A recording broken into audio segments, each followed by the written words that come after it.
पुरुषोत्तम महत्तम में श्री गणेशाय नमः। तीसरा अध्याय मलमास की कथा। सूत जी कहने लगे, हे ऋषियों, नारायण जी ने नारद से जो सुंदर वचन कहे वे जैसे सुने हैं वैसे कहता हूँ। एक समय धर्मराज युधिष्ठिर दुर्योधन आदि से जुए में हारे और प्रत्यक्ष अग्नि से उत्पन्न हुई धर्म में तत्पर द्रौपदी के बालों को दुष्ट दुशासन ने पकड़ के खींचा, वस्त्र भी खींचे। तब श्री कृष्ण भगवान ने रक्षा की। तत्पश्चात युधिष्ठिर आदि राज्य छोड़कर काम्यक वन को गए। वहां युधिष्ठिर आदि पांडव बाल बिखेरे वनवासी हाथियों की भांति वन के फल खा अत्यंत दुख पाने लगे। श्री कृष्ण भगवान उनको दुखी देख मुनियों सहित काम्यक वन को गए। तब युधिष्ठिर आदि के श्री कृष्ण भगवान को देख कि मानो देह में प्राण आ गए हों, झटपट उठे, प्रेम विह्वल हो प्रीति से मिले और द्रौपदी सहित श्री हरि के चरणों में नमस्कार किया। युधिष्ठिर को रूखे और चारों ओर बाल बिखरे बलकल वस्त्रों को पहने दुखी देखा। द्रौपदी को भी दुखी देख श्री कृष्ण भगवान अत्यंत दुखी हुए। जब भक्त वत्सल भगवान ने दुर्योधन आदि को भस्म करने के लिए कोप किया तो भ्रुकुटियों के भंग से करोड़ों कराल काल के मुख मानो प्रलय काल की अग्नि उठी हो और दांत पीसते हुए मानो त्रिलोकी को जला रहे हों। तब अर्जुन श्री कृष्ण भगवान को देख भय से कांप उठा। युधिष्ठिर, द्रौपदी और सभी उनको प्रसन्न करने के लिए स्तुति करने लगे।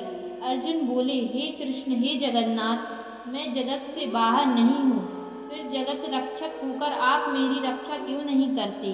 अतः हे तात, हे जगतपते, संहार करने वाले क्रोध को त्यागिए। आपके क्रोध से संसार में प्रलय हो जाएगी। आप ही ईश्वर हो, चराचर जगत के उत्पन्न करता, सब मंगलों के मंगल रूप। आप अपने रचे हुए विश्व को एक अपराध के कारण क्यों नाश करते हो? भला कोई मच्छरों को जलाने के लिए घर को जलाता है? कृष्ण से ऐसा कह हाथ जोड़कर नमस्कार किया।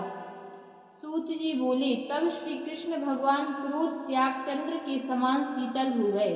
सब पांडवों ने श्री कृष्ण भगवान को शीतल देख सुख पाया। श्री नारायण बोले कि दीन बंधु भक्त वत्सल श्री कृष्ण भगवान को प्रसन्न जान भारी प्रेम में मग्न हो सिर झुका हाथ जोड़ अर्जुन ने उनसे ठीक वही प्रश्न किया जो हे नारद तुमने मुझसे किया है। इस प्रकार सुन हरि भगवान दो घड़ी ध्यान कर मित्र मंडली और द्रौपदी को सावधान कर हितकारक वचन बोले। हे अर्जुन, मेरे बीभत्सरस युक्त वचन सुनो। आपने अपूर्व प्रश्न किया है। ऐसा गुप्त प्रश्न संसार में ऋषियों को भी दुर्लभ है। तो भी हे अर्जुन, मैं तुम्हारी मित्रता और भक्ति के कारण बताता हूँ। हे पांडवों, चैत्रादिक मास पक्ष नाड़िकाएं याम त्रियाम ऋतु मुहूर्त दोनों अयन उत्तरायण और दक्षिणायन वर्ष युग परार्थ अंत से परे नदी समुद्र तालाब कुएं बावड़ी पल्लव झरने लता औषधि वृक्ष और बांस वनस्पति पुर गांव पर्वत नगर सब अपने अपने गुणों से पूजे जाते हैं। हे अर्जुन, स्वामी संयोग और महत्तम से सब फल देने वाले हैं। किसी समय अधिक मास आया, उसको सब लोग असहाय निंदित अपूज्य मलमास रवि संक्रांति से वर्जित ऐसा कहते थे।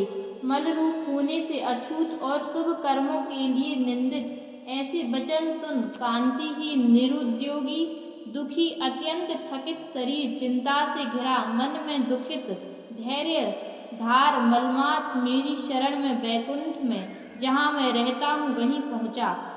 अंतर्ग्रह में जाके मुझको विनीत भाव में दिखाई दिया। हाथ जोड़े नेत्रों में आंसुओं को धैर्य धारण कर गदगद वाणी से प्रार्थना की।